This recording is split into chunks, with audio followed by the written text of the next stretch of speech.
pode um peixe vivo viver fora. Vamos lá. Pod.com. Pode. Começando mais um Pod.com. Com essa banda maravilhosa. Velho Marlon no contrabaixo. Lucas Matos na bateria. Ivo que tem um instrumento na mão ali que é quase musical, mas é um instrumento de imagem, mandando as melhores imagens pra você. Adriano Moraes no piano. A produção é de Carlos Petit. Ó, eu já vou começar dizendo o seguinte: você tem que se inscrever no nosso canal no YouTube e também no Instagram, no endereço pod.com.oficial. Aí você ativa lá o sininho e manda para seus amigos, que é para as pessoas terem mais acesso a esse nosso espaço de conversa, de música, de arte. E hoje eu vou começar aqui com uma pessoa que eu tenho uma admiração muito grande. Ele veio da Bolívia, mas já mora no Brasil há muito tempo. Ele é engenheiro, mas eu também posso dizer que ele é um filósofo, posso dizer que ele é um artista, que é assim que eu vejo. E a gente vai falar um pouco aqui para conhecer um pouco ele, um pouco a vida dele, saber um pouco sobre a vida, sobre a arte. É para isso que existe. Pois é. É para isso que nós criamos aqui esse espaço, o Pod.com. Meu amigo Alberto Herrera, que alegria ter você aqui. Muito grato. Também estou numa expectativa, mas estou me sentindo bem com a acolhida de vocês, com carinho. Não sei o que eu vou fazer. Até para mim vai ser uma surpresa. Eu também não sei. A gente entrega na mão de Deus, né? Vou começar dizendo um poema, tá certo? Tá. De Ruiz Pinheira Filho. Que eu penso assim, que eu vejo um pouco você nesse poema também. É um poema que eu vejo assim a busca dele na espiritualidade. É Canção Matinal. Ele diz assim: acorda bem cedo, o homem da casa de telha vã, e abre janela e porta como se abrisse amanhã. E eis que a vida não é mais nem triste, nem só, nem vã. É doce, cheira a goiaba e brilha como romã orvalhada. E ele caminha, o homem, com passos de lã, para em nada perturbar a quietude da manhã. Já não há mágoas de perdas, nem angústias de amanhã, pois a alma que há na calma, entre a goiaba e a romã, é a própria alma do homem da casa de telha vã, que declara a noite morta e acende em si amanhã. Ruiz Pinheira Filho. Para você, meu amigo. Muito grato. Então, eu vou começar fazendo uma pergunta para você, que é uma pergunta assim que eu acho que me persegue desde sempre e acredito que toda a humanidade, assim, né? Quem eu sou, de onde eu vim, para onde eu vou. Aí eu quero saber quem é você, assim, Alberto Herrera, né? De onde é que você veio, podendo falar um pouco assim da sua infância, dos seus pais, seus avós. Quem eu sou, eu estou procurando descobrir até agora. E ainda não cheguei numa conclusão definitiva, não. É uma incógnita que... interessante, né? É uma incógnita que cria uma dinâmica na vida, né? Mas, aqui no plano da existência, né? Eu nasci na Bolívia. Morei na Bolívia até no dia, quando eu vim para o Brasil. O dia que eu cheguei no Brasil, eu fiz 15 anos de idade. Morava numa cidade pequena. Todas as cidades da Bolívia eram pequenas. Apenas uma era uma metrópole, que era La Paz. Mas é uma cidade muito bonita, que tem um nome que lhe dá a Cidade Branca, porque tem uma característica interessante, que todas as casas da cidade, que não são edifícios, são brancas. A fachada é branca. Bonito. E quando chega naquele lugar, é uma cidade assim, muito interessante, onde tem uma tradição de um certo desenvolvimento da cultura também. Meu pai veio aqui e eu considero ele teve uma grande coragem, sem conhecer ninguém, apenas ele era engenheiro e ganhou uma bolsa de estudos da ONU e veio aqui para estudar, né? E resolveu trazer a família e a gente não conhecia ninguém. A gente morou em Oliveira, em Minas. Eu lembro muito assim que a minha ansiedade maior nessa perspectiva de uma mudança para o Brasil, cheguei no Rio de Janeiro. Bom, chega no Rio de Janeiro, já era uma expectativa imensa, né? Um garoto de 15 anos de idade. E o que eu queria conhecer no Rio de Janeiro era o mar, né? E conheci com essa idade, porque na Bolívia não tem mar, né? Tem rios, mas mar não tem. Depois fiquei em Minas durante algum tempo lá naquela cidade que chamava Oliveira. Depois fui morar em Juiz de Fora, estudando. Depois voltei para a Bolívia, depois durante um período para estudar, dificuldades de burocracia no Brasil. E depois de Minas, vim para a Bahia. E estou aqui até hoje. E todas as circunstâncias da minha existência aconteceram assim aqui nesse lugar. Estudei engenharia na Escola Politécnica. Foi uma fase muito interessante, porque havia um professor que falava comigo que eu era mobília da escola, porque eu não... Como é isso? Eu vou lhe explicar. Alberto Herrera, você é a mobília da escola. Porque eu não caminhava muito como um estudante muito aplicado, vamos dizer assim. Porque no primeiro dia que eu cheguei na escola, eu fui participar de uma assembleia de estudantes. Naquela época, era uma riqueza aquele movimento, porque os estudantes se mobilizavam de uma maneira assim muito, muito interessante. Havia um diretório acadêmico, e nesse diretório acadêmico havia várias salas, e o ambiente que existia naquele tempo, o que é 1966, 67, era um ambiente de cultura. Nos lugares onde existiam os espaços para a gente ficar, os alunos ficarem, aquele movimento lá do diretório acadêmico, haviam espaços onde as pessoas estavam estudando Tropicália, em outros espaços as pessoas estavam estudando Marx, em outros espaços as pessoas estavam literatura. Era um ambiente cultural muito diferente do que a gente poderia encontrar hoje. E quando eu cheguei, no primeiro dia que eu cheguei lá, teve uma assembleia, e me lembro assim muito, que foi muito interessante, calor, com a cabeça raspada, né, aquele movimento, uma sala grande, e muitos alunos, e os professores também no palco, naquela assembleia. Isso era uma proposta de greve para reivindicar melhoria nas dependências e também dar um apoio aos professores. O diretor da escola era Vasco Neto, uma pessoa que foi muito conhecida, inclusive socialmente. E ele, em determinado momento, ele se levantou para falar no meio da assembleia, e ele disse assim que os alunos deviam ter um pouco mais de compreensão, porque não se pode reivindicar tantas coisas, que o professor, está entendendo, que reivindicava um salário também, melhorar aquela situação, que me lembro muito, ser professor é um sacerdócio, e que, antes de tudo, pensar em tudo, em qualquer coisa que tivesse um sentido material, estava a coisa de aprender, de ensinar e de encontrar.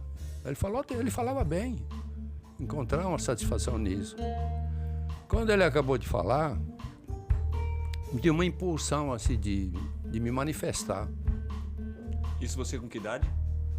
Eu estava com uns... 19? Não, uns 22 anos de idade, 23. Bem jovem.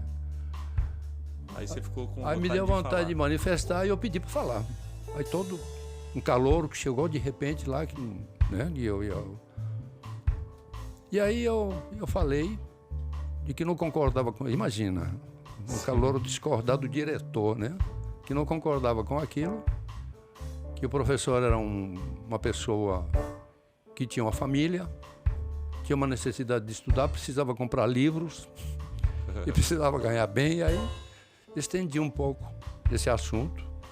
Eu sei que quando eu acabei de falar, né, houve uma avalanche de manifestação das pessoas, e a partir daí, os grupos de esquerda que circulavam lá na escola, todos me procuraram, me oferecendo as teses para estudar a possibilidade de participar daquele movimento. Aí era o AP, era o PCdoB, era a POLOP, entendeu? Todas essas organizações que naquela época a escola funcionava assim. E aí participei, o pessoal que eu gostava, que era a POLOP, e aí começou uma história de me dedicar mais à política estudantil do que propriamente a estudar engenharia. Aí é uma história longa, participei, estive na clandestinidade, fui preso algumas vezes, vivenciei uma coisa muito rica, porque nós estudávamos os livros, a política, participávamos de encontros, e havia pelo menos no movimento que eu estive, havia uma coisa muito interessante. Havia uma ética, né? Havia um sentimento de fraternidade, pelo menos aquela utopia colocava esses aspectos na nossa vida, né? Que eu vejo hoje que tudo isso se reflete no curso da nossa história, né? Você falando aí, né, tão bonito assim, porque você chegou nesse movimento em 66, é o ano que eu nasci. E aí eu comecei a fazer teatro com 16 para 17 anos em Itabuna, e eu tinha vontade de ter nascido nessa época, né, do movimento tropicalista, onde os artistas tinham uma causa, né? Eram envolvidos assim politicamente na sua arte, numa causa que é a construção de uma sociedade. Aí eu te pergunto assim, você já falou em termos aí, mas qual a importância da arte na construção de um ser e de uma sociedade? Olha, essa é uma pergunta que, para responder, de repente surge um elenco de ideias, mas eu me lembro assim, existia aqui na Bahia o Clube do Cinema, há muito tempo, era o Walter Silveira, né, que comandava. Silveira e o Walter Silveira que comandava, é isso? Comandava, E a gente participava. Eu participava desse clube, tinha carteirinha. Maravilha. E a gente frequentava o cinema, era na Praça Castro Alves, tem aquele cinema Cine Glauber? Sim, Glauber. Na época era Guarani que chamava? Guarani, né? Acho que lá em cima, né? Um pouquinho depois, né, do Glauber, ou era naquele mesmo cinema? Era no Guarani cinema lá. Que se transformou no Glauber, em homenagem exatamente. a ele. Sim. E o que acontecia? Todo sábado era o que se chamava de cinema de arte. Então a gente não teorizava arte, a gente vivia essa relação. E o que acontece?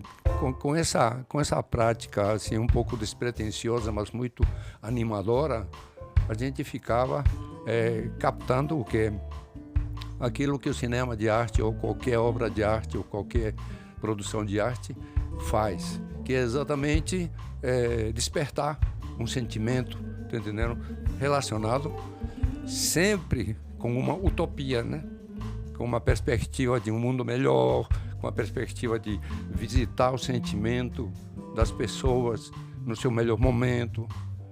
Então, a partir daí, surgiam outras expectativas relacionadas com a arte, que era frequentar um teatro, a literatura, a música. E aí, com esse movimento que, ao mesmo tempo, era político também, porque a gente participava lá do nosso cotidiano político, o que acontecia? A gente, imperceptivelmente, estava tendo uma formação ideológica, espiritual, e essa formação, naquela turma toda que naquela época a gente convivia, estava sempre relacionando todo movimento, toda atitude com a arte, né? Mais na frente, já teorizando um pouco as coisas da coisa, então a gente chega, e eu gosto até, às vezes até de falar, de que a arte é a salvação. Porque eu vejo assim que existe muita coisa, né?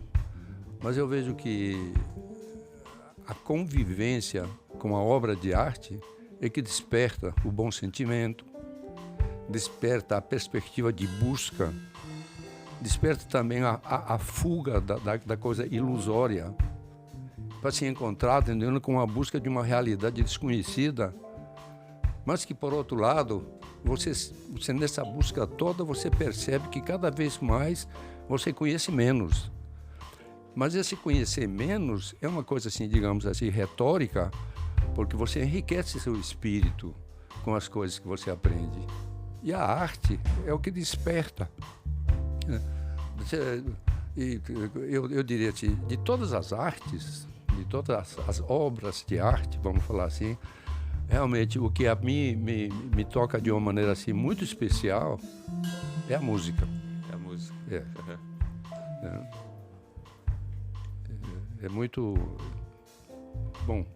Tem algumas pessoas que eu gosto na história da filosofia que também acham isso, mas não é por isso, é porque a música realmente é uma coisa que tem que estar presente na vida do ser humano. Infelizmente, nem sempre como a gente gostaria no mundo social em que a gente vive. Mas, por outro lado, existe a tecnologia, existe essa coisa que você pode transportar para o teu espaço e você pode cultivar. É o nosso refúgio, né? Bonito assim o que você está falando da arte, e que a arte é a salvação. Aí eu tenho uma pergunta aqui, que é de Carla, sua filha. Ela, sabendo que você vinha para cá, ela mandou pelo WhatsApp, que está ligada a isso que você está falando. Então eu vou aproveitar e vou fazer essa pergunta de Carla, que ela disse assim, ela falou assim, se for falar sobre a música e a espiritualidade, né, a música e a espiritualidade no contexto de uma criança nascida nos Andes e que veio com sua família aos 18 anos morar no Brasil, né? Então essa ligação, você fala que a expressão artística, né, que, não sei, pelo que eu entendi, assim, é que mais pode nos levar, né, para o alto, né, é a música. Olha, eu me lembro, na minha casa, na Bolívia, né, a gente, naquele tempo não existiam eletrolas grandes, aparelhos de música, e na minha casa tinha, como é que a gente escutava música? Era um rádio, desse tamanhozinho, assim, pequenininho, 30 centímetros, 25 centímetros, e sempre tinha música. E esse rádio ficava numa mesinha junto da cama da minha mãe, dos meus pais. E minha mãe gostava muito de cantar. Acordava de manhã já cantando, né? Bom, então a gente se afinava um pouco. E por algum motivo, tá entendendo? A gente ficou afinado com a música que era a música boliviana, né? Tinha muita essa presença. A música boliviana é aquela música cheia de flautas, percussão, tá entendendo? E desde aqueles tempos, tem até umas histórias interessantes, né?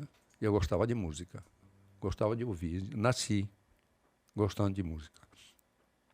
E quando eu vim para o Brasil, aqui no Brasil, não tinha a música que eu escutava, que era música andina, né?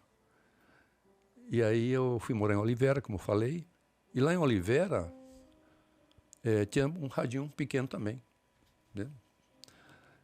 E eu ficava procurando música e descobri que no Rio de Janeiro tinha uma rádio, a Rádio Eldorado, chamava, que aos sábados, às 6 da tarde, eles tinham um espaço de música andina. E aí, então, todo sábado chegava ali, eu ficava procurando com aquele botãozinho do rádio, porque era ondas curtas e às vezes tinha uma dificuldade de pegar e tudo mais. Então, a gente percebe, assim, que a origem da gente, tá entendendo? Coloca no sentimento coisas que a gente imperceptivelmente carrega pelo resto da nossa vida, né? E a música foi assim. Então, eu vim de lá, aí quando eu cheguei no Brasil, fiquei procurando, e a vida toda sempre fazendo, aí começou o progresso a existir, que existe, e a tecnologia, e de repente meu pai estava um momento qualquer querendo fazer uma definição entre ou compro um som ou compro uma televisão, que ele não podia comprar as duas coisas ao mesmo tempo, e a gente fazendo uma força para que ele comprasse o som. Naquela época a televisão inclusive era preto e branco, né? Mas eu não tinha dúvida, era o som. E vindo aqui, por exemplo, a relação da música com a espiritualidade. O que é a espiritualidade? O que é a espiritualidade? Essa incógnita em que a pessoa se encontra em determinado momento, né, quando vem a pergunta, o que eu sou, quem eu sou, né? Que existência é essa? Que de repente, num universo infinito, você existe, pensa, fala, imagina, né? Se descobre, mas carrega também na sua existência todas as coisas que você aprendeu na infância. Existem outros aspectos de você abordar isso, como traumas e que tais, mas aqui a gente está falando de alegria. Né? Então, a espiritualidade é essa busca, né? Deus. Eu era ateu. Na época em que eu militava, por exemplo, na esquerda, na época do movimento estudantil, eu era ateu. E eu diria assim, se tudo que eu conhecesse hoje, fora desses aspectos filosóficos, se tudo que eu conhecesse fosse igual naquela época, eu continuaria ateu. Porque realmente a expectativa e as coisas daquela espiritualidade não atendiam a minha necessidade íntima de uma busca. Eu não conseguia imaginar um Deus personificado. Então, naquele período, toda a música que eu carreguei dos Andes, entendendo, não despertou uma espiritualidade. A espiritualidade chegava na hora do prazer de ouvir a música. Não era na hora de fazer meus pensamentos, minhas análises da existência, que seja o que for. Entendeu? Mas hoje eu já penso diferente naquele tempo. Porque, de repente, eu me lembro até de uma circunstância em que perguntavam para Einstein se ele acreditava em Deus, e ele dizia que ele acreditava no Deus de Spinoza, aquele filósofo. Eu estou mais perto disso, hoje em dia, né? Porque eu vejo assim que essa dimensão da divindade tão desconhecida, né? Tão abrangente, né? Muitas vezes as pessoas se associam a esse pensamento por medo, tem medo, né? A história do cristianismo é uma coisa muito dura, né? Como se o Deus fosse um repressor, né? Uma coisa muito dura, muito dura, porque como no meio dessa história toda existe uma figura incrível, né? Eu vou falar assim, né? É Jesus, né? Que coisa inacreditável, assim, como é que um ser que surgiu de repente tem uma influência tão forte na história da humanidade. E, ao mesmo tempo, você percebe que toda essa história, toda essa espiritualidade assim, que se conviveu durante séculos de existência, conseguiu fazer coisas assim absurdas, tá entendendo? Que comprometem toda uma possibilidade de respeito, inclusive, ao desenvolvimento do ser humano como uma busca espiritual, né? Mas é o homem, é a nossa limitação, Condição, né? é a condição humana, né? Diante daquelas coisas todas tão interessantes, tão humanas, tão impregnadas de fraternidade, que esse ser, Jesus, deixou para o ser humano. Havia as coisas absurdas que você encontra, por exemplo, na história do Vaticano, na história das Cruzadas, na história da Inquisição.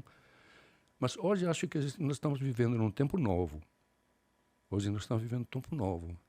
Existem lugares onde a filosofia se desenvolveu de tal maneira em que se vê o ser humano cometendo todas as atrocidades que comete às vezes, mas ao mesmo tempo você é capaz de observar aquilo como uma falta de consciência, não como uma atitude, tá entendendo, que como fosse determinismo, um determinismo da fatalidade, vamos dizer assim. Então, hoje já tem outras ideias. O mundo já tem outros filósofos nascendo. E eu acredito mesmo que no mundo em que nós vivemos hoje, existe uma semente, ou muitas sementes em muitos lugares que estão surgindo e que uma hora vão dar boas notícias para nós. Acredito também. E é bom que a gente acredite. Eu vou chamar uma pessoa que eu convidei, que você conhece, que é a Letícia Coutinho, para cantar uma música para você. Poxa. Porque, assim, olhando esses seus cabelos brancos bonitos, né, e ouvindo você, né, com essa mente sua tão jovem, eu penso que essa música tem uma ligação também com você, né, principalmente quando você chegou no Brasil. E ela vai cantar aqui para a gente agora.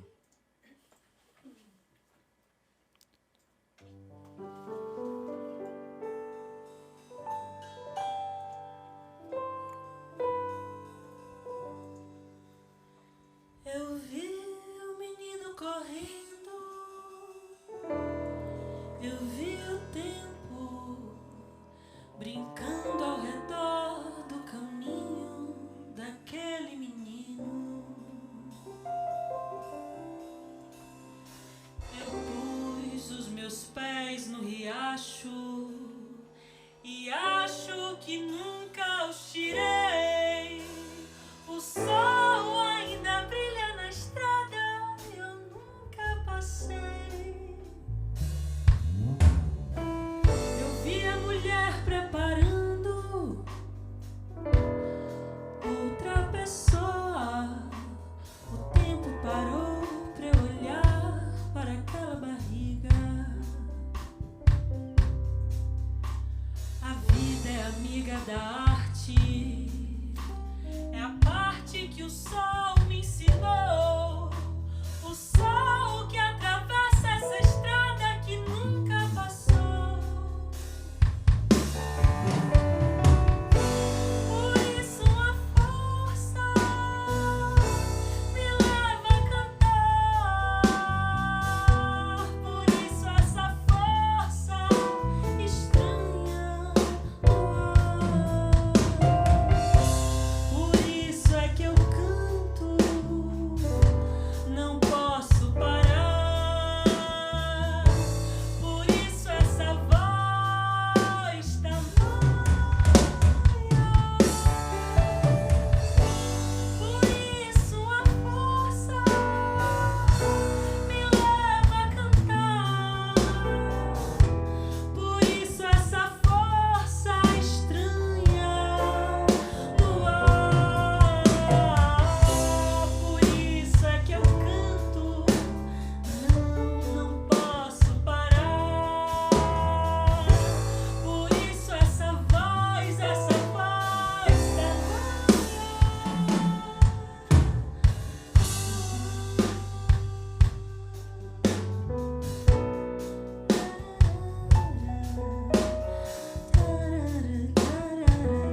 Letícia Coutinho, uma jovem de 19 anos cantando lindamente, né?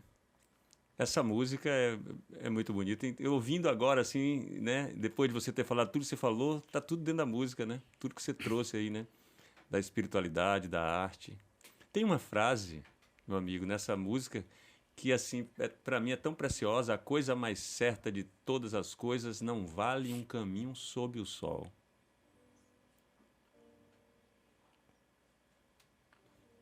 É, verdade. Porque é impressionante como é que a poesia consegue revelar os mistérios que às vezes a gente fica procurando, né? De vez em quando você está num momento de reflexão, numa solidão, e você começa a pensar, e às vezes você não encontra um estado de espírito que você gostaria com seus pensamentos. Mas quando você coloca uma música, ela abre assim, a possibilidade espiritual, né? E aí então você sente uma coisa que sozinho com seus pensamentos você não sentiria. Você sente porque a música chega de uma maneira no sentimento que cria uma circunstância que você pode teorizar de muitas maneiras, mas eu acho que a melhor maneira de você se relacionar com isso é com o silêncio, né? Uma vez eu fiz uma pergunta num espaço que eu entendi, de onde vem a música? Né? De onde vem a música? E aí a pessoa ficou esperando, aí eu mesmo respondi, né? Eu disse, a música vem do silêncio. Como a música vem do silêncio? Claro, a música vem do silêncio. É um mistério? E o que é a música? Né? A música é uma coisa muito estranha. Uma coisa muito estranha. Né? Tem um lugar que eu estou, que o senhor também está, onde as pessoas aprendem a ouvir música. Né? Porque como é aprender música? Atenção. As pessoas gostam de coisas inadequadas por falta de atenção.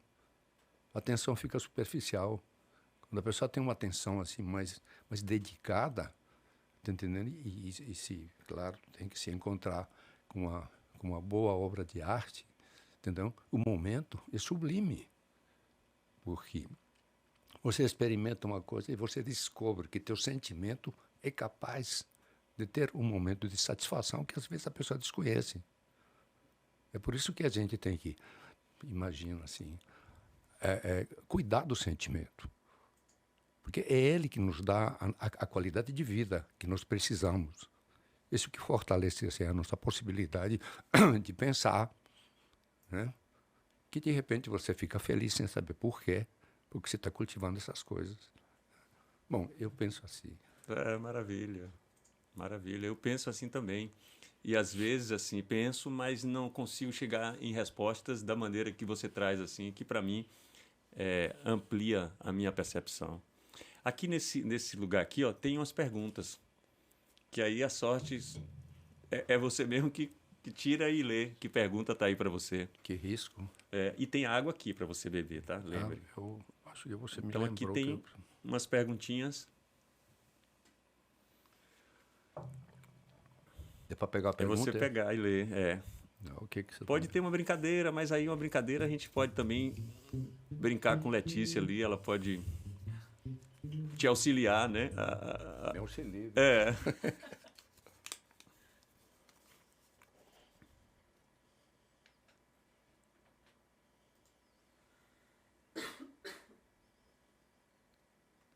Não entendi nada. É uma pergunta ou é uma... É porque eu tô... isso aqui é uma brincadeira, então vou passar essa para Letícia. Letícia, pode pegar aqui, por favor. Meu socorrer, Letícia. É um trava-língua, imagina. Deixa eu ver. Né? Vamos fazer ela brincar com essa. Quem apaca cara compra, paga cara pagará. Como é? Quem apaca cara compra, é paca ou paga? Paca cara pagará. É isso. Fale assim, na sequência, que é o trava-língua. Quem apaca cara compra. Quem apaca... entendi. Quem apaca a cara... Quem a paca cara compra, Quem a paca paca compra, cara paca pagará. cara pagará. Aí você tem que repetir, porque o trava-língua é isso. Você vai repetindo e repetindo para ver se você consegue andar sem tropeçar na palavra. Ainda mais ela que é cantora, né? Tem que... É paca e paga, né? É. Quem a paca cara compra, paga cara pagará. Paga Quem a- cara? Paga cara. Paca cara. Paca cara. Quem a paca cara compra, paca cara pagará. Quem a paca cara compra, paca cara pagará. Perfeito. Tá vendo aí? Tire uma aí para ver se você consegue tirar uma pergunta para você. Ainda bem que ela veio, né? Para te livrar desse Rapaz, trava-língua, né? Eu fiquei me tremendo aqui.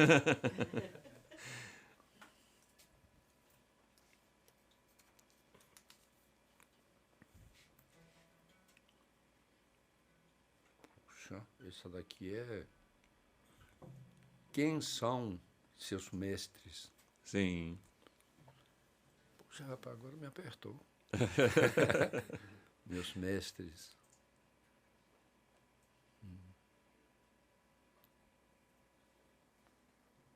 Olha,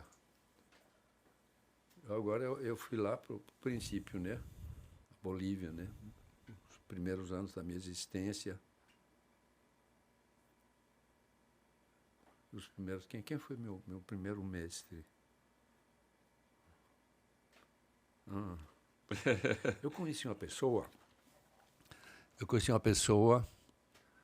que, na minha cidade, nessa cidade branca, que eu morava em Sucre, o nome de Sucre, existia um conservatório de música, um prédio bem grande, muito bem prestigiado, e tinha uma orquestra. E lá tinha um senhor alemão, não me lembro o nome dele. E esse senhor, não sei por que circunstâncias, eu frequentando, passeando lá naquele lugar, naquele conservatório de música, comecei a me relacionar com ele. Eu era um menino, tinha, sei lá, 12 anos de idade, 10 anos de idade, 12 anos de idade, e ele me dava atenção. Né? Era um senhor já de cabelos brancos, um alemão, músico, assim, muito conceituado. E ele fazia coleção de selos postais. Postais. E ele tinha uma coleção belíssima, era um grande colecionador. E um dia ele me mostrou, me disse, vá lá em casa que eu lhe mostro umas coisas que você vai gostar. Aí eu fui para a casa dele, fiquei todo animado, né? Um senhor lá me convidando para a casa dele, um menino. E quando cheguei lá, ele me mostrou a coleção de selos dele e ele fazia uma coleção de selos de arte, selos artísticos, que tem coisas lindas. Hoje em dia não sei, porque tudo já mudou, mas... E os selos africanos, da África, Tanganica, Quênia, Uganda, aqueles países, me lembro até hoje. E a Índia também tinha selos muito lindos, com uma qualidade gráfica impressionante. E eu fui na casa dele e eu ficava observando esse senhor, ele me mostrando, me dando atenção. E o fato dele ter sido assim, delicado comigo, eu não tinha interesse nenhum, eu era apenas um menino e um senhor velho conversando. Eu comecei a olhar ele assim com um respeito muito grande e me lembro assim que eu ficava pensando assim, menino, a atitude dele, né, o cuidado que ele tinha. E aí teve uma história. Esse senhor me disse assim um dia que a coleção de selos de arte que ele tinha, estavam faltando uns selos assim, ele falou quais selos estava falando. Ele me disse assim, e eu comecei a fazer também coleção de selos, tá entendendo? Os padres, eu estudava no colégio de padres jesuítas, eles tinham correspondências com outros países e tal, e eles tinham essa possibilidade da gente conseguir esses selos. Aí então, e eles vendiam selos, esses padres, nos envelopinhos, tá entendendo? Para angariar fundos, traziam de todo mundo, da Itália, de não sei onde. E aconteceu uma coisa interessante. Esse senhor Hoffman. Lembrou, a memória boa, foi lá, né? O senhor Hoffman, ele me disse, se você achar um desses selos, consiga, que eu estou precisando, eu gosto, tal. E então eu fui no colégio, ia comprar uns selos, nos envelopinhos que vendiam, procurando. E aí eu não comprei, porque o que eu queria comprar, um colega meu comprou primeiro, e era exatamente os selos que o senhor Hoffman precisava para colocar na coleção dele. Aí esse rapaz frequentava a minha casa e nós jogávamos damas. E eu procurando um jeito de conseguir o selo. Conseguir os selos. Aí disse, vem cá, vamos jogar apostando? Que maravilha. Achou um jeito, né? Aí, rapaz, olha, eu arranjei uma opção tal de selos meus que eu tinha também e apostamos, né? E eu ganhei. Olha, eu fiquei numa satisfação tão grande que dispensei um amigo lá, tanto lá, e fui direto para a casa dele. Do Hoffman. E dei para ele, disse, eu trouxe um presente para o senhor. E entreguei os selos para ele, e ele olhou assim, né? Ficou observando assim, aqueles selos que eu tinha levado, não sei nem o que está passando na cabeça dele. Eu acho que ele não pensou nunca que eu ia conseguir alguma coisa para ele. Aí ele entrou no quarto dele. Naquela época eu já tinha uma noção do que era um colecionador de selo. E ele trouxe um selo do Chile, o primeiro selo do Chile, que custa caro. Aí ele olhou para mim e disse, olha, isso é para você. Ele me deu de presente e eu fiquei, né, consegui um selo do Chile, não tinha nem dentinho do lado, assim, era um selo assim, tal. E aí, o que eu vi nisso daí? Eu aprendi com esse senhor que uma atitude que acho que essas pessoas, a gente vê, que ensinam coisas para a gente na relação, são os mestres. Esse senhor, para mim, foi um dos mestres que eu vi na minha infância. E viu ali na criança um discípulo, né, para orientar. E uma relação assim de cuidado, de atenção, uma coisa de fraternidade. Mas na frente, eu já tive outros mestres, vamos dizer assim. Na política, eu tive um senhor que eu conheci assim, apenas os seus escritos. Ele escrevia sobre o nome assim de Ernesto Martins. Ele era das pessoas da Polop, que ele tinha a capacidade de escrever textos políticos impregnados de fraternidade. Tá? E agora, eu diria assim, de todas essas pessoas que eu conheci, que eu poderia citar como mestres, deve ter bastantes que me deram influências boas. Agora, tem um que, digamos assim, me deu um espaço nessa minha busca, ânsia de conhecer a vida, né? Que é um senhor que o nome dele é Gabriel, né? Por que ele me impressionou e comecei a ver como um mestre? Porque ele me ensinou coisas novas que eu não sabia. Primeiro,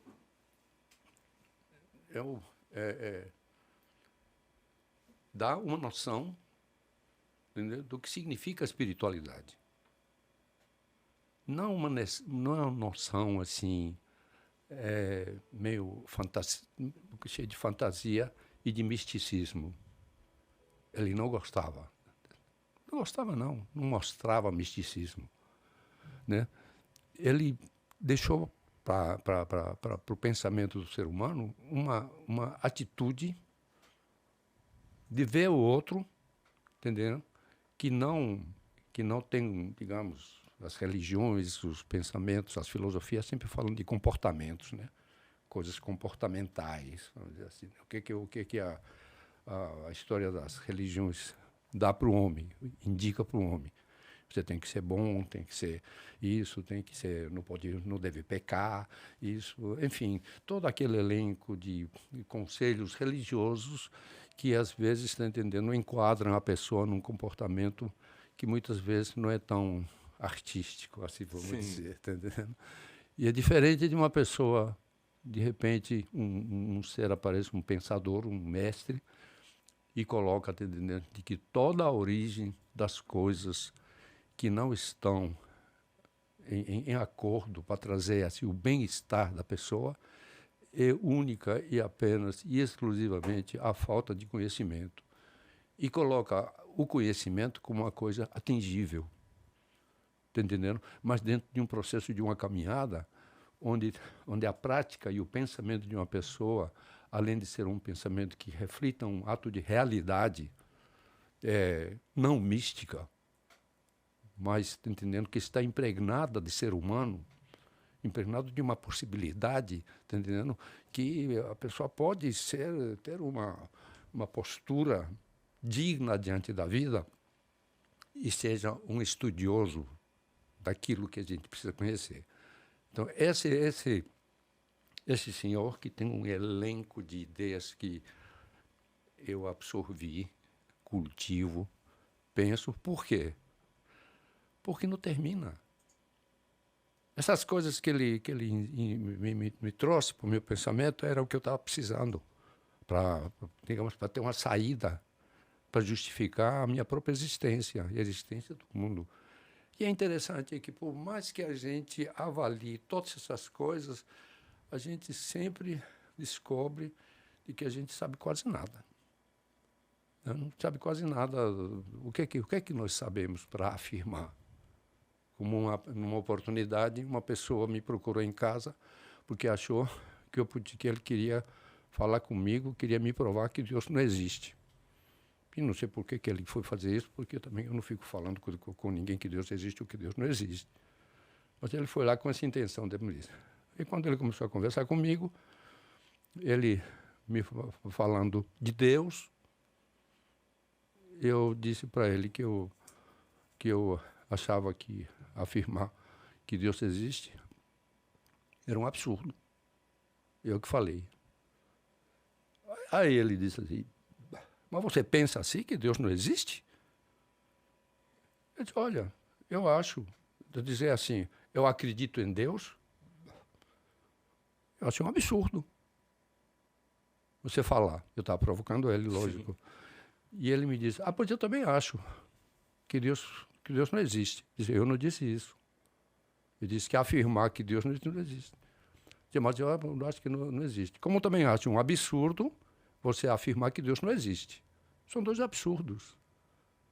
Esse ser superior que acham as religiões que se fala é uma busca. Você não pode afirmar nada.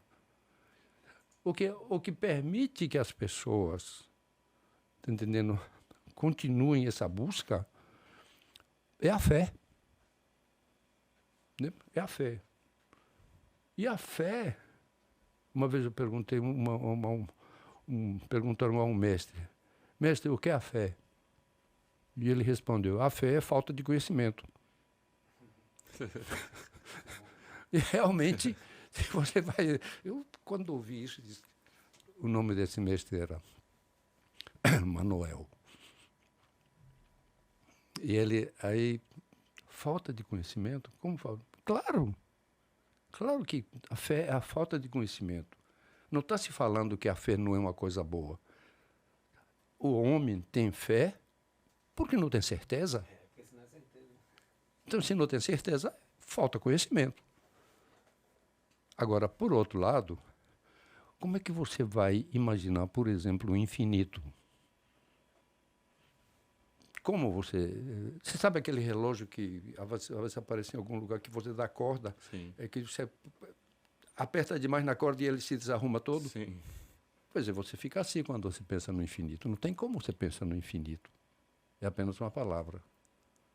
Você até trabalha com o infinito. A matemática trabalha com um símbolo. É uma maravilha.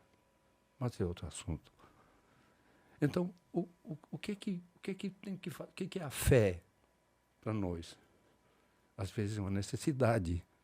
O que você não pode ignorar, que na nossa existência acontecem coisas muito inexplicáveis, que talvez a ciência um dia tudo explique, mas que para nós, no momento, são inexplicáveis. E vem uma pergunta para você, por exemplo, que diz assim: e existe um mundo espiritual? Isso vai dizer, o que é que você vai afirmar? O que é um mundo espiritual? Um mundo do além, onde existem espíritos, dimensão, né? uma outra dimensão, existe? Será que existe? Olha, essa é uma hipótese de estudo. Por que não? Ou por que sim? Então, aí você vai para a fé. E por alguma circunstância, você chega numa possibilidade de que, optando por um determinado caminho de fé, você está descobrindo algumas coisas interessantes. Então, o que é a busca espiritual? É você adotar um mundo ideológico, pode ser do macumba, pode ser do padre, pode ser do evangélico. Budismo. Você escolhe um mundo e resolve caminhar. Tem uns desses aí que me assustam. Infelizmente, acho que eu estou um pouco longe de algumas coisas. Mas tem outras coisas interessantes, muito interessantes, principalmente porque lhe dão a liberdade de você caminhar, estudar, encontrar. Mas na vida do ser humano, por mais que a gente fique achando que tem uma possibilidade de liberdade, sempre tem horas que você tem que se apoiar um pouquinho na fé, porque você tem uma hipótese. E nessa hipótese, você quer caminhar, né? Então, é interessante, é bom. A fé é falta de conhecimento, mas ela, de vez em quando, te acena, né, com alguma coisa que pode lhe auxiliar. E uma importância grande para nós, né, no nosso tamanho, que não temos certeza ainda, né, pois é, de Deus e tudo, ela que nos leva a ter um dia essa certeza, né? Eu vou pedir para a Letícia cantar uma música. Eu acho que é bom, porque sou eu falando... Não, mas é porque tem a ver, tem umas ligações aí com o que você está trazendo. Sei. Não sei nem o que é que ela vai cantar.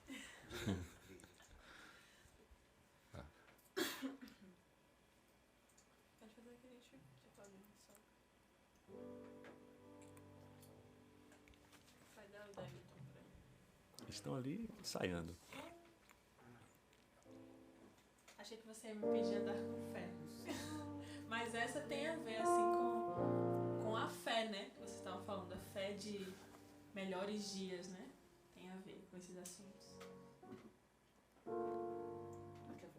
Mas é você que canta, você que decide o que você quer cantar. É. Não ensaiamos nada. É assim é podcast, né? É.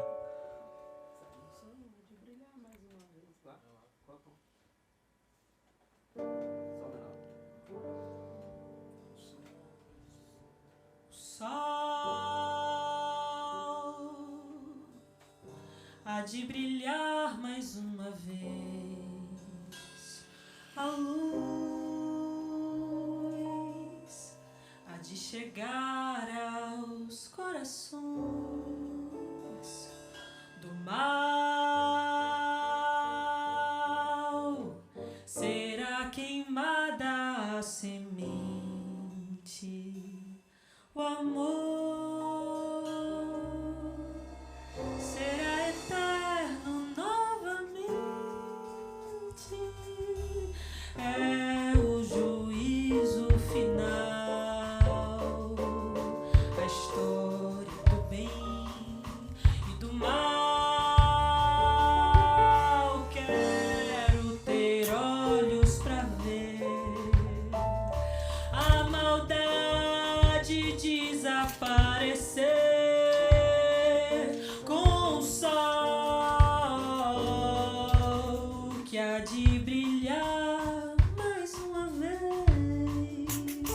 a luz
beleza, né?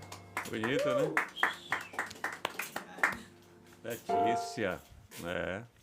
Me surpreendeu, não sabia que era essa música. Bonita. Isso aí vocês estavam falando. Bonita música. É Diogo Nogueira, é? Essa música. Mais antiga, né? Das antigas. É, né? mais Diogo antiga aí, Nogueira, né? Porque Diogo Nogueira, ele é filho de João Nogueira. João Nogueira. Seria João Nogueira, mas não, né? Clara Nunes gravou ela, mas não é de Clara Nunes, mas ficou muito conhecida assim na voz dela também. Mas aí o internauta vai lá no Google, né? E quem. Eu vou também para saber quem é. Então, meu amigo, veja o que é que tem aqui, te aguarda aqui de pergunta. Isso aqui me assusta. Não viu outro trava-língua aí. Se vier um trava-língua, a gente passa para Letícia, se você quiser fazer também.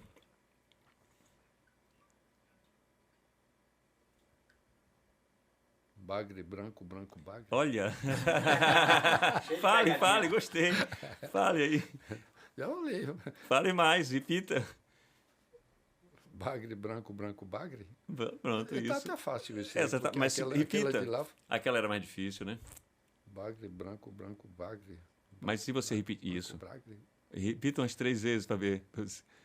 branco, branco, bom, bagre, branco, branco, bagre.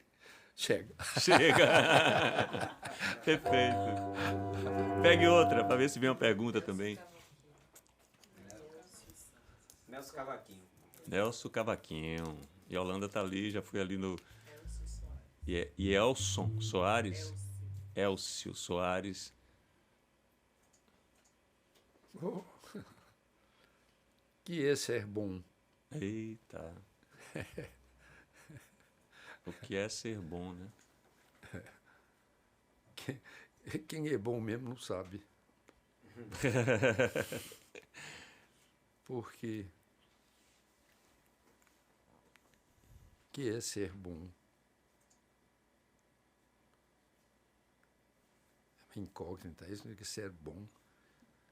Porque você vai para você saber o que é ser bom, você tem que saber também o que é ser mal, né? Você tem que fazer uma comparação. E no final você vai naquela velha questão, né, do bem e o mal. O que é o bem e o que é o mal. Nas relações humanas, isso é o cotidiano da vida, né? A relação do bem e o mal. Muitas vezes tudo se relativiza porque o bem, né? Muitas coisas se faz pensando que está fazendo bem, né? E depois, no andar do desenvolvimento do pensamento, da vida, você vê que aquele bem não é bem. Mas você vê, por exemplo, na história do cristianismo, quantas coisas se faziam, entendendo? Achando, ou por conveniência, ou por convicção, que estavam fazendo bem. Você já imaginou o que significa, por exemplo, obrigar os índios a aceitar a fé dos europeus, e eles estavam assim como convictos de que estavam fazendo bem. Convictos nada, estavam completamente sem saber de nada, né? É um absurdo. Mas o que é o bem? O que é o bem? Eu acho que na vida da existência, na história da vida mesmo do ser humano, por alguma circunstância, sempre surgiu assim um projeto daquilo que seria um modelo do ser humano, né? O cristianismo tem um modelo, as outras tendências também têm modelos do que sejam ser humanos, né? E claro, esse modelo é o referencial do que seja o bem, né? Quando você vai na religião, a religião que trata muito desse assunto, o bem e o mal. E claro, o Nietzsche fez uma peneirada muito legal, mas ele é um filósofo um pouco proibido, acho que talvez não é nem muito bom falar dele aqui agora, né? O bem. Nas relações humanas, nas relações entre as pessoas, a gente pode imaginar que o bem seja um estado de espírito, né? De conforto, um conforto espiritual. Né? Um conforto espiritual. Um momento de paz, um silêncio do sentimento, né? Um conforto quase que indescritível, né? Eu acho que quando a pessoa chega assim no momento de um silêncio do seu ser, ele está vivendo o bem, né? E a solidão, existe um poeta que o senhor conhece, que é o Simão Dias, que diz assim que a solidão é uma grande companheira. Eu diria assim que é uma grande companheira para quem gosta da solidão, para quem se identifica com a solidão, para quem vive a solidão em paz, né? E esses estados, né, que muito a poesia, a arte de um modo geral, proporciona ao ser humano, né, de encontrar esse conforto assim, que é um conforto espiritual, isso é o bem. Isso deve ser o bem.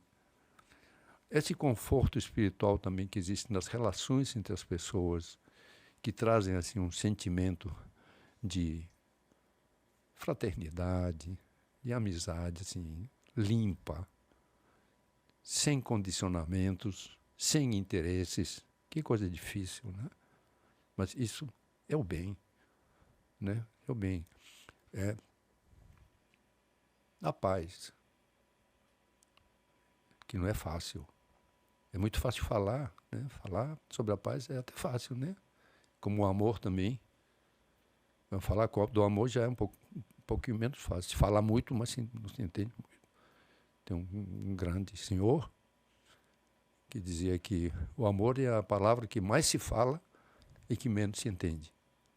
Menos se sente, né? Mas a gente tem como identificar isso como o bem. O bem.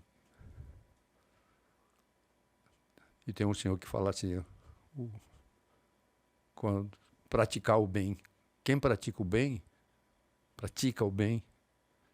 é espontâneo. Não pode ser programado. Eu vou fazer o bem. Não está fazendo. Né? Quando faz o bem, faz naturalmente, espontâneo. Nem sabe que fez. O bem, né? Já o mal, o desconforto, né?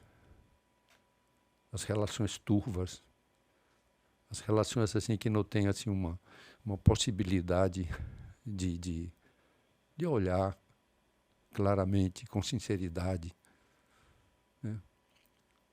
O mal é uma coisa muito desagradável, muito dura, né? É uma coisa que impregna o ser humano, né? Essa dualidade espiritual que existe, né? O bem e o mal, que a gente não sabe. Eu acho que a luta do ser humano está exatamente em identificar essas circunstâncias do espírito na sua caminhada, né? Bem. Mas quando a gente fica feliz, é tão bom, né? A felicidade. E aí vai perguntar, e o que é a felicidade? Tem? O que é a felicidade, né?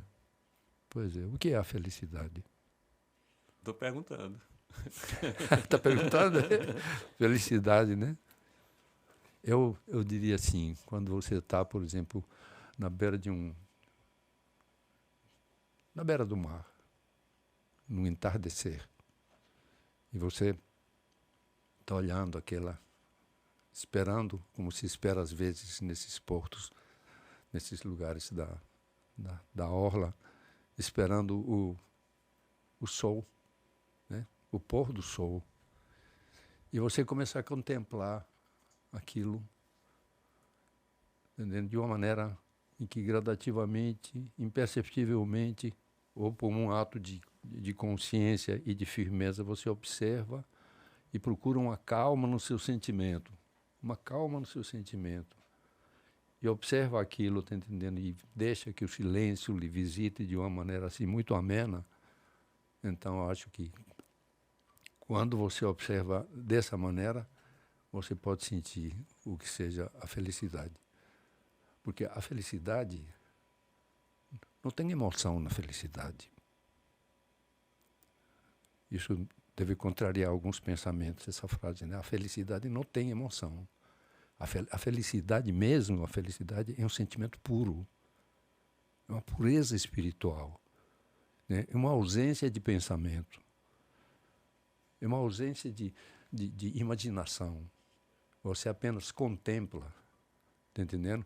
E por que contempla? Porque quando você contempla uma situação dessas, você está esperando o quê? Até sem saber que a beleza lhe faça uma visita e que você sinta a felicidade.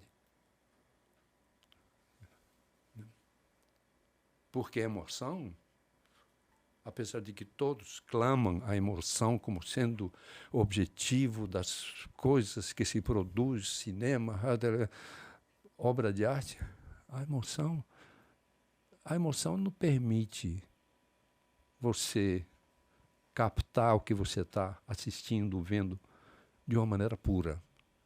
A emoção turva a pessoa. A emoção muitas pessoas estão nos lugares anunciando tal, fazem as coisas para emocionar, mas falando assim de uma pureza de sentimento, de felicidade, a emoção não é uma boa companheira. Quando você está observando aquele panorama de um pôr do sol, se a emoção te visitar, naquele momento você deixa de ter essa relação de pureza no seu sentimento, porque uma coisa turvou a sua percepção.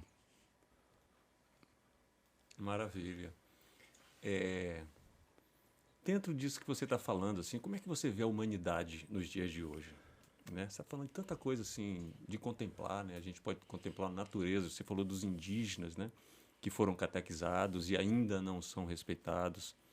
Tantas culturas, né? A cultura na Bahia que é tão forte, indígena e africana, essa herança que a gente tem.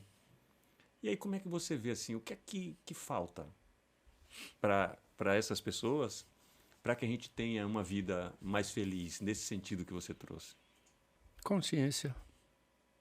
É o que nos falta.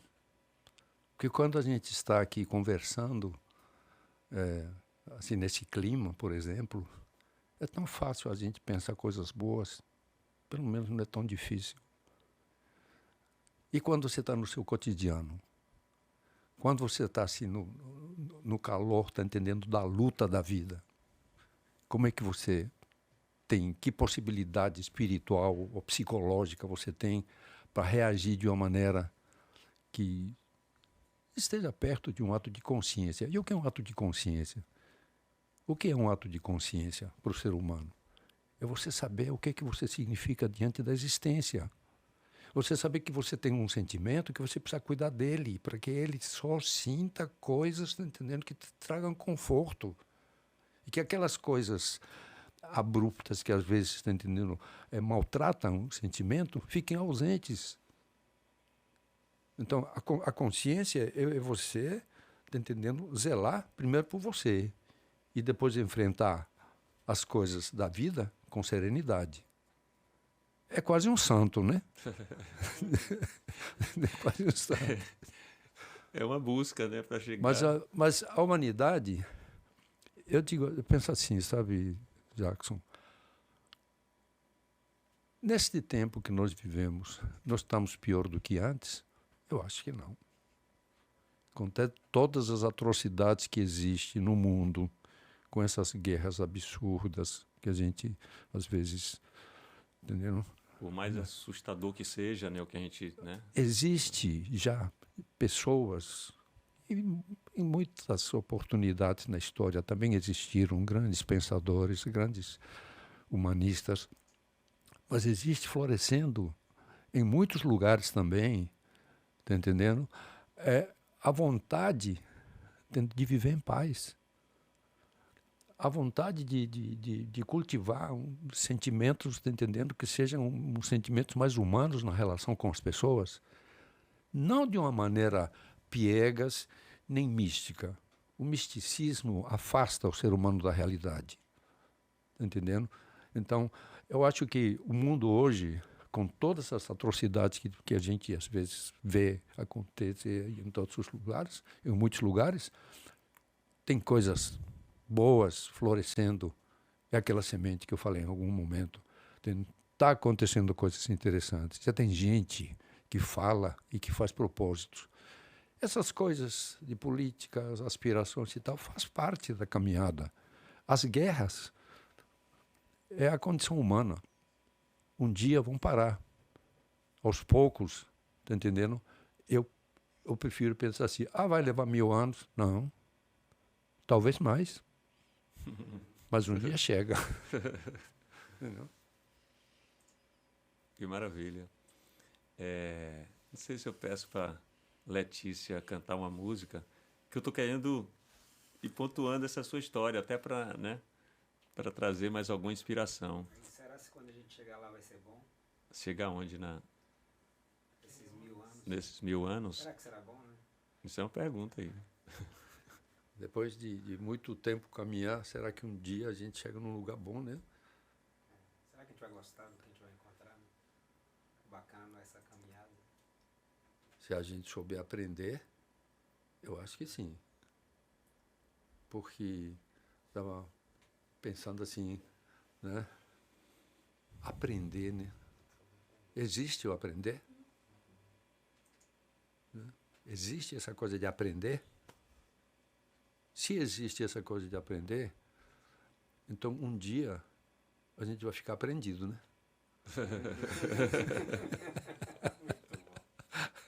E então eu acho que...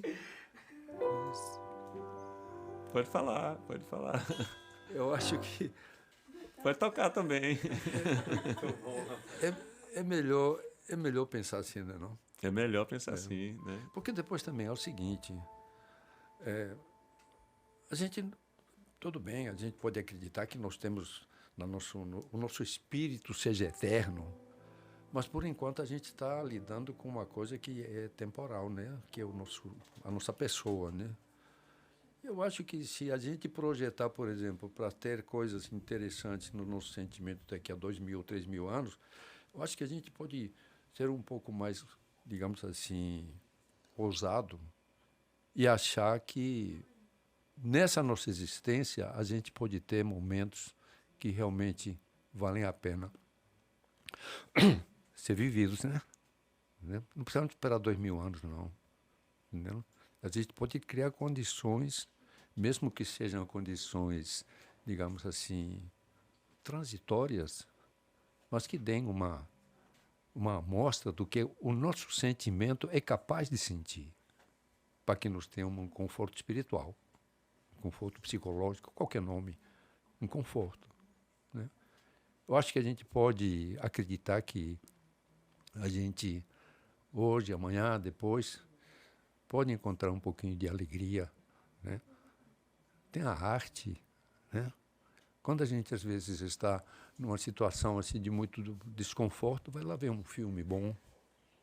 Você vai se esquecer daquilo e vai encontrar o seu sentimento vendo uma coisa que dá um conforto, né? E a vida é assim, né? Tudo é transitório, até nós, né? Mas eu acho que a gente pode viver, e isso a arte proporciona muito, né? Como se a gente fosse eterno. Né? Que na alegria você não vê que você é muito transitório, né? Então, assim, dentro do que você vem falando desde o começo, né, da sua origem e a importância da arte, né, na sua formação desde criança, é possível uma civilização se desenvolver sem a arte? Eu estou fazendo só uma provocação, porque você já traz essa resposta no que você vem falando, né? Porque assim, Alberto, nesse momento de pandemia que nós atravessamos e ainda estamos atravessando, e assim ficou bem nítido que a arte salvou muita gente, né? Da solidão, como você falou, né? E a importância também da solidão na busca, né? De um conforto, de uma compreensão da nossa existência. Mas eu vi assim que muitas vezes eu vejo que até a política, alguns governos, colocam a arte no lugar que não é prioritário. E a gente viu, nesse momento que estamos atravessando, de pandemia, a arte como uma coisa essencial, assim, né? Quase como uma necessidade de uma cesta básica mesmo, para sobreviver no dia a dia, né? Agora, você pergunta assim, ó, será que é possível existir uma sociedade que consiga se desenvolver sem arte? Bom, pode existir uma sociedade que não tenha arte. Mas enquanto a arte não chega, ela não se desenvolve. Você perguntou assim, né? Sim, Será gostei. que é possível se desenvolver? Não desenvolve. Não desenvolve, né? A percepção da vida através da arte, né? Agora, é difícil, porque essa semana eu escrevi até um pequeno texto lá dizendo, estavam questionando assim, sobre a arte, né? Como é que chegou a arte? O homem primitivo, o homem da pedra, que era um pouco mais rústico nas coisas, como é que se relacionou com a arte? Existe uma obra de arte que é aonde a gente vai buscar todas essas... É a fonte da obra de arte. E que desde o primeiro homem, quando talvez não tinha uma aguçada percepção, ela estava sempre presente na vida dessa pequena percepção desse ser humano, do princípio. E provocava um deleite nesse ser humano. É a própria natureza. É a natureza. O mundo convivia num espaço, começou a se familiarizar e começou, no andamento dessa possibilidade, a perceber que isso que ele observava, os rios, os mares, as estrelas, o sol, o que for, toda a natureza, era uma relação de percepção agradável. Nesse agradável, que estava nascendo a percepção da arte. A produção do ser humano veio depois.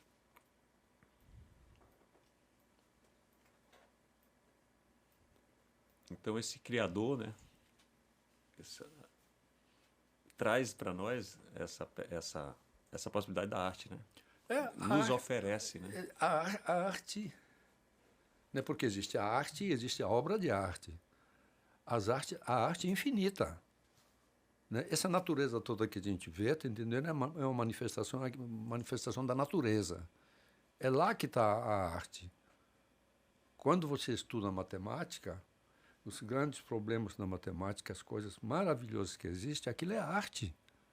Quando você estuda física, também é arte. Então, onde é que você busca essas coisas? Na natureza. Aí vem aos poucos, né, o ser humano se desenvolvendo e se aventurando na busca. E nessa busca, então, né, pela sua imaginação, chega naquilo que os filósofos um dia chegaram, naquilo que as pessoas um dia estética. Né? O que é a estética, o que é o belo, já são teorias que se desenvolvem, mas que, na realidade, é uma relação do ser humano com o mundo, com o universo, o infinito. E aí nasce o quadro, nasce a música, nascem todas essas manifestações, está entendendo, de querer comunicar alguma coisa que alguém aprendeu e que quer compartilhar. O artista é isso. Você não vai fazer uma poesia porque você gosta só de recitar. Então você recitava no seu banheiro. Você recita porque você quer compartilhar. E por que você quer compartilhar? Porque sabe que é bom, que é prazeroso. Eu acho que eles estão ali combinando, mas eu estou querendo dizer para você uma letra de Alomar, né? Me veio agora nessa palavra, que eu sei que você é um admirador, né, desse grande Alomar. Tem uma letra dele que eu disse uma vez e você estava presente, mas eu quero dizer aqui que ele fala assim: vou cantar no canturi primeiro as coisas lá da minha modernagem que me fizeram errante e violeiro. Eu falo sério e não é vadiagem. E para você que agora está me ouvindo, eu juro em pé pelo santo menino, Virgem Maria que ouve o que eu digo, se for mentira, me manda o castigo. Pois pro cantador e violeiro só há 3 coisas nesse mundo vão: amor, furria, viola. Nunca dinheiro. Furria, viola, amor. Dinheiro não. Cantador, de trovas e martelos, de gabinete, ligeira e moirão. Ai, cantador, já corri o mundo inteiro. Já até cantei na porta de um castelo de um rei que se chamava de João. Pode acreditar, meus companheiros. Depois de ter cantado um dia inteiro, o rei me disse, fica. E eu disse, não. Se eu tivesse de viver obrigado, um dia e antes desse dia eu morro. Deus fez os homens e os bichos tudo forro. Eu vi escrito no livro sagrado que a vida nessa terra é uma passagem e cada um leva um fardo pesado. Esse é um ensinamento que desde a modernagem eu trago bem dentro do coração guardado. Tive muita dor de não ter nada, pensando que esse mundo é tudo ter, mas só dispor de penar pelas estradas, beleza na pobreza é que vim ver. Vim ver na procissão o louvado seja, o malassombro das casas abandonadas, coro de cego na porta das igrejas e o ermo da solidão da estrada.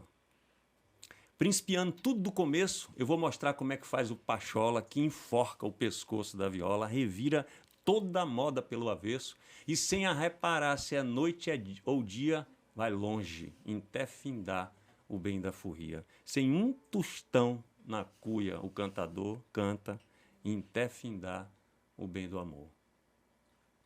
Elomar.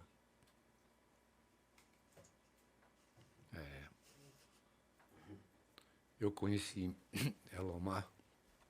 Eu estava um dia na minha casa e aí conheci o Jamson Pedra, é um pintor aqui da Bahia. E ele era meu amigo e a gente sempre saía para comer uma pizza com a família, sabe? Aí apareceu um dia e me disse, Alberto, tem no Pelourinho um lançamento e você precisa ir. Vamos lá ver. Eu disse, tá bom. O programa lá que tinha. Aí eu fui.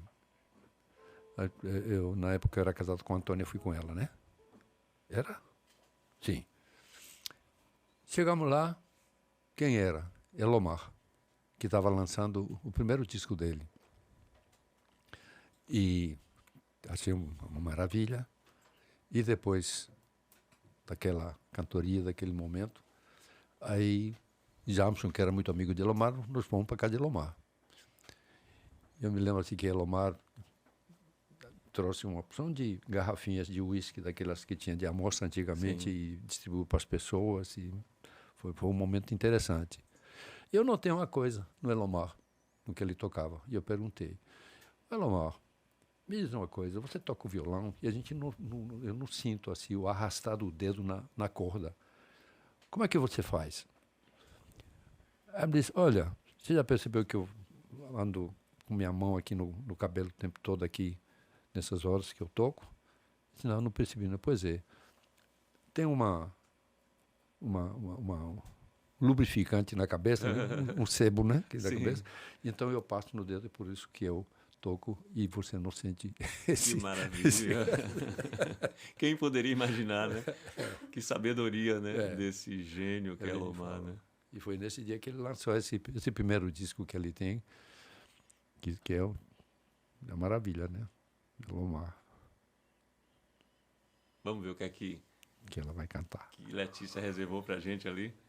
Nada combinado, né? Isso aqui que é muito legal, essa conversa.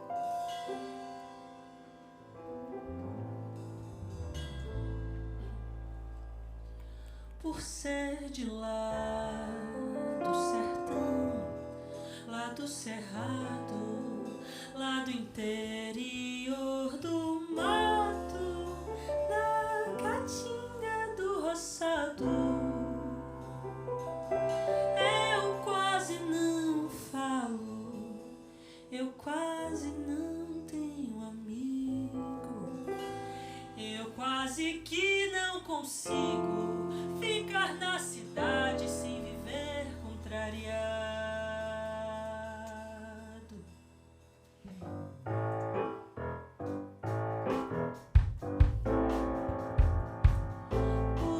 ser de lá, na certa, por isso mesmo. Não gosto de cama mole, não sei comer sem torresmo. Eu quase não saio, eu quase não sei de nada. Sou como rede esgarrada nessa multidão boiada caminhando a esmo. Por ser de lá, do sertão, lá do cerrado, lá do interior do mato, da caatinga do roçado.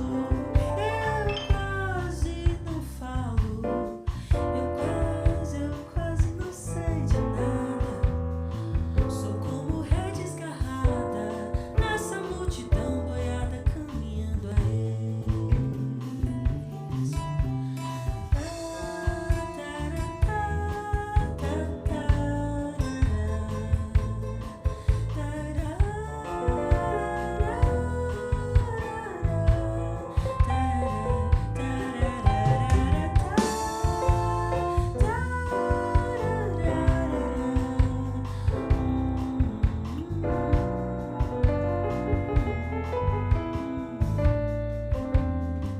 por ser de lá, na certa, por isso mesmo. Não gosto de cama mole, não sei comer sem torresmo. Eu quase não saio, eu quase não tenho amigos. Eu quase que não consigo ficar na cidade sem viver contrariado. Eu quase que não consigo ficar na cidade sem viver contrariado. Eu quase que não consigo ficar na cidade sem viver contrariado.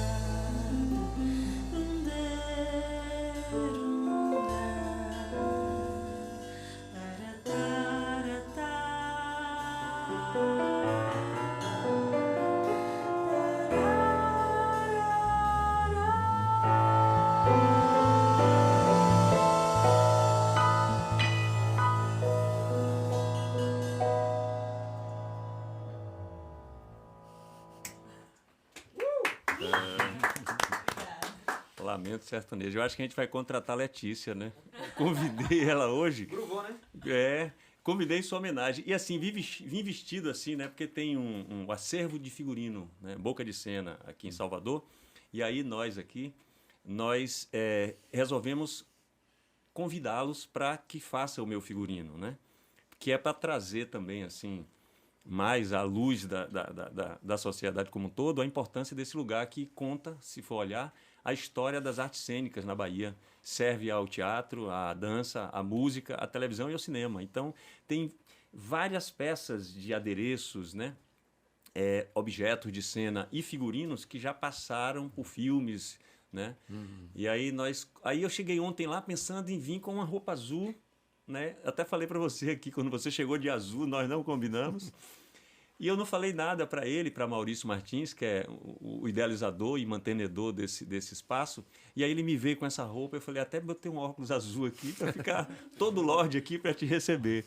Aí eu quero aproveitar, meu amigo, e fazer uma propaganda aqui, que é o que mantém também a gente. A gente bebe uma água de coco, que você está bebendo, que é a água de coco tropical, que vem numa garrafa, mas assim, raramente a gente vê uma água de coco numa garrafa que não tenha um gosto de remédio, que eu já bebi algumas.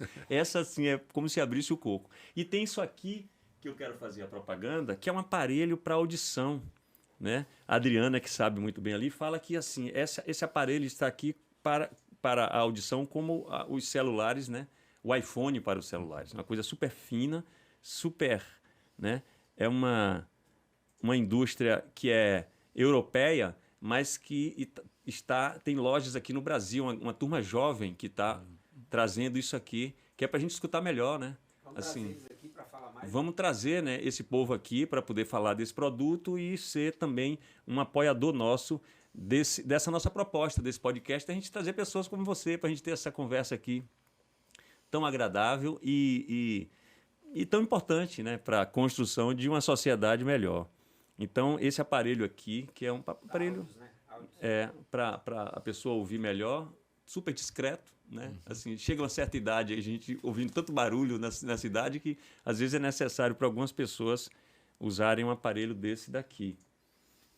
Mas aí, eu quero saber de você, assim, você me falou uma época, numa conversa nossa, da sua convivência, né, com muitos artistas, né? A gente ouviu já Caetano Veloso aqui, Gilberto Gil, e você aqui numa Salvador, né, assim, que já teve um momento cultural muito importante, onde os artistas eram mais unidos num propósito até de construção de uma sociedade, agindo politicamente na sua arte. E você me falava desse momento que você convivia com essas pessoas. Se você puder falar alguma coisa assim, né, a importância dessa convivência para você e o que acontecia nesses encontros, né? Não dá para contar tudo, não. Tudo não dá, né? Não pode, né? Então aqui, esse nome é interessante, né? O que pode e o que não pode ser contado, né? Não, mas é apenas uma Sim. observação, uma brincadeira. Sim, porque com certeza. Acho que... Olha, rapaz, eu tenho uma sorte de ter vivido alguns momentos assim, muito interessantes. Você sabe que em 1973, 4, 5, aqui na Bahia, eu morava numa casa em Pituaçu, na beira do lago. É uma casinha muito agradável e muito simples, mas tinha um espaço. Ela ficava na beira da Lagoa de Pituaçu e no fundo da casa, que era exatamente onde a gente abria a janela e depois abria uma porta e dava a vista para a lagoa, que era uma coisa muito linda. E por umas circunstâncias da vida, começamos a frequentar alguns lugares, como por exemplo Arembepe, né? Arembepe tinha aquela parte, a aldeia de Arembepe, onde haviam várias pessoas morando, artesãos, hippies. Aldeia hippie. E era um lugar muito bem tratado. As pessoas tinham um grau de liberdade nas suas relações, mas eram pessoas muito cuidadosas. O rio que passa por lá na aldeia, o riacho, né? Era muito bem cuidado, era muito legal. E a gente frequentava aquele lugar, com todas com seus contornos, com seus consumos e com tudo que naquela época as pessoas viviam, né? E nessa relação também a gente foi se estendendo para as pessoas que moravam em Salvador e que tinham já se desenvolvendo cada vez mais assim nas questões da música, né? Aí tinha Caetano, tinha Gil, tinha o pessoal do Bendegó, tinha a Jereba, de vez em quando o Luiz Melodia também vinha para cá. E essas pessoas, por circunstâncias que aconteceram naquele tempo, tá entendendo, a gente se visitava. Eu ia, às vezes, para casa do Caetano, ele também já chegou aí na minha casa, né? Tinha um ouvido assim inacreditável. Um dia estava lá tocando uma música lá e tinha alguma coisa que não está funcionando bem no aparelho. Ele levantou e mexeu um botãozinho de nada e a música se transformou, o ambiente assim, né? Um ouvido fantástico. E eu ficava observando essas pessoas. No seu mundo social eles tinham ideias, tinham um grau de liberdade muito grande. Apenas tinha uma coisa que hoje em dia eu vejo que como a gente cria preconceitos julgando que a gente não tem, né? Que naquela época as pessoas se reuniam para conversar de música, enfim, né? E o que acontecia? Nós éramos, naquela época, digamos assim, a cultura dominante, né? Os que estavam, digamos assim, mais atualizados, os aparentemente mais progressistas, os que iam para o Teatro Castro Alves para ver o Caetano fazer um show de música, e antes de entrar no teatro, a gente já tinha gostado do espetáculo. Está entendendo? Porque era um movimento condicionado. Mas, realmente, independente desse detalhe que já era pré-condicionado, os espetáculos serão uma maravilha. Isso aí. Tanto no Teatro Vila Velha, como no Castro Alves, e a gente se relacionava. E esse relacionamento dava, assim, estava fazendo parte da nossa formação como ser humano. Porque também, como eu estava falando assim, que se cria o preconceito, nós éramos os que sabíamos das coisas, né? Da literatura, né? E os outros eram os caretas. E não era legal, eu vejo hoje, tratar as pessoas como sendo caretas. Eram pessoas que viviam a sua vida. A gente não precisaria qualificar. Porque eu acho que a gente se considerava superior, porque estava associado a um movimento, tá entendendo? Tinha muitas pessoas interessantes, né? Muitas pessoas interessantes. Mas naquele movimento que não tinha, digamos, não consolidava uma situação muito clara, surgiam também essas circunstâncias, e ao nível comportamental também tinham uns riscos muito grandes, porque circulava o consumo de a maconha, por exemplo, tinha naquela época, tanto na área de Arembepe como também nas pessoas. E tem cada história que um dia eu lhe conto. Em off, tá entendendo? Porque eram coisas assim inacreditáveis. Me lembro um dia que tinha um grupo, o Bendegô, que tocava para Caetano, e tem aquela música, né, Canto do Povo de um Lugar, que era uma coisa fantástica. Linda a música. E naquele grupo tinha as pessoas, né? Tinha uma dessas pessoas arranjou uma namorada na Pituba, uma senhorita muito rica, que tinha um espaço muito interessante na casa dela, né? E então ela fez o aniversário, e nesse aniversário liberou para acho que foi o Capenga aqui, que foi essa pessoa, para ele convidar os amigos. Traga seus amigos. Enfim, meus amigos eram os amigos da banda. E os amigos da banda, nesse dia, estavam na minha casa. E disse, tá o aniversário. Eu falei, a gente precisa ir. E, por uma circunstância, eu tinha meu carro. E meu carro era um Fusca. Então, e o pessoal tinha feito uma farra na minha casa, com tudo que as pessoas achavam que tinha direito. E estavam meio, digamos assim, não estavam vestidos para ir para um lugar onde era uma pessoa muito bem situada na sociedade. E a gente andava vestido como uma certa simplicidade e talvez até um certo desleixo, vamos dizer assim. E então, como é que a gente vai? Rapaz, vamos embora. Eu não me lembro se Risério naquele dia estava com a gente, acho que estava. Você não acredita, mas no Fusca coube todo mundo.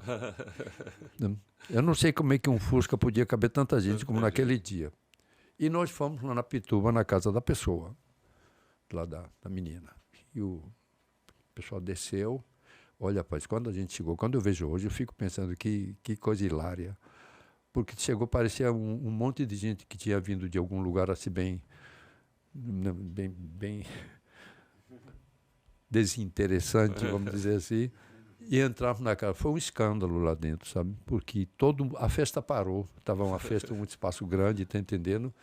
Mas tinham chegado assim os convidados, o pessoal todo do Bendegô estava lá, e foi um vexame, né?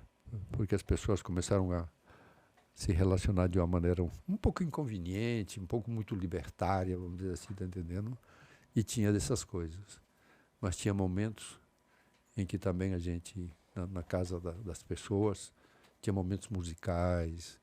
Na minha casa mesmo, as pessoas cantavam, discutiam.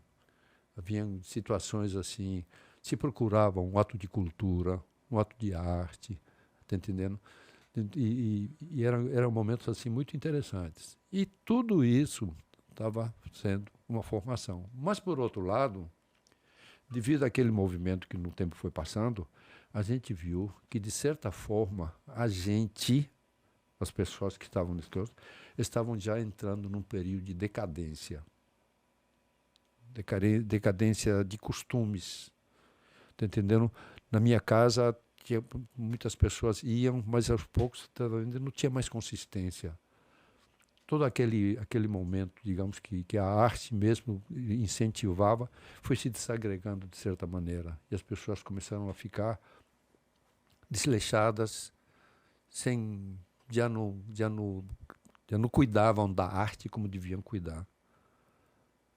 Aí, de repente, aconteceu uma circunstância na minha vida em que, tá entendendo, passei a viver um outro momento filosófico, inclusive, de pensamento, e que eu considero assim que naquele momento que eu estava precisando, enriqueceu a minha vida e me deu motivos para eu pensar, examinar, caminhar e achar que a vida podia ser melhor, tendo uma ordem, mas sempre presa em uma coisa, a minha liberdade. A minha liberdade.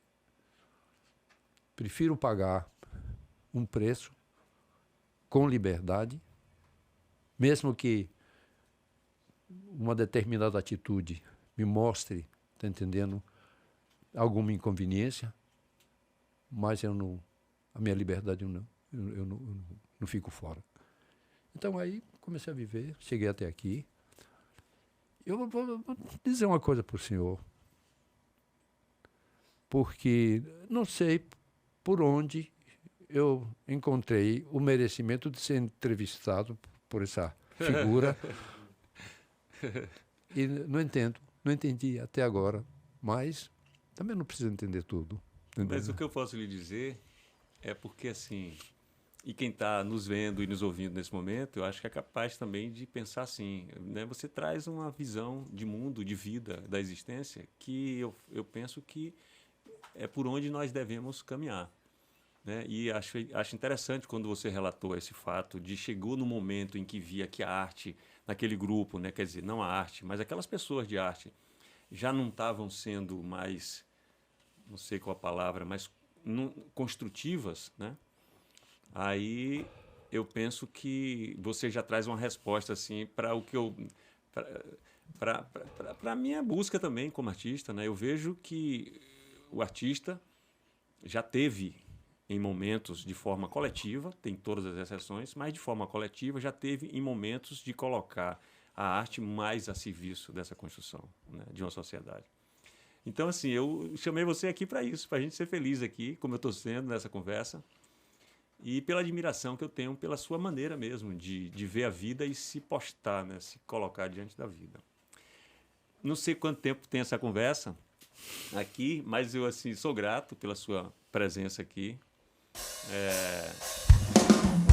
E a banda, quando chama ali, já é um levantar voo para outras paradas. Então, muito grato, meu amigo, tá? Assim, muito feliz de ouvir o que eu ouvi aqui e que a gente possa ter outros momentos assim para você trazer, né, outras reflexões. Muito grato também por me dar a chance de falar o que eu penso, né? Você sabe que ser ouvido é uma coisa assim é um privilégio às vezes, sabe? E a gente se sente bem, né? Se sente muito bem falando o que eu penso, o que eu vejo e lhe vendo também. Uma pessoa que tem uma dinâmica na sua vida e que não para. E não pare mesmo não, viu? Continue. Muito grato. Com fé em Deus. Muito grato, tá? Muito grato. Grato, Letícia. Valeu, Adriano.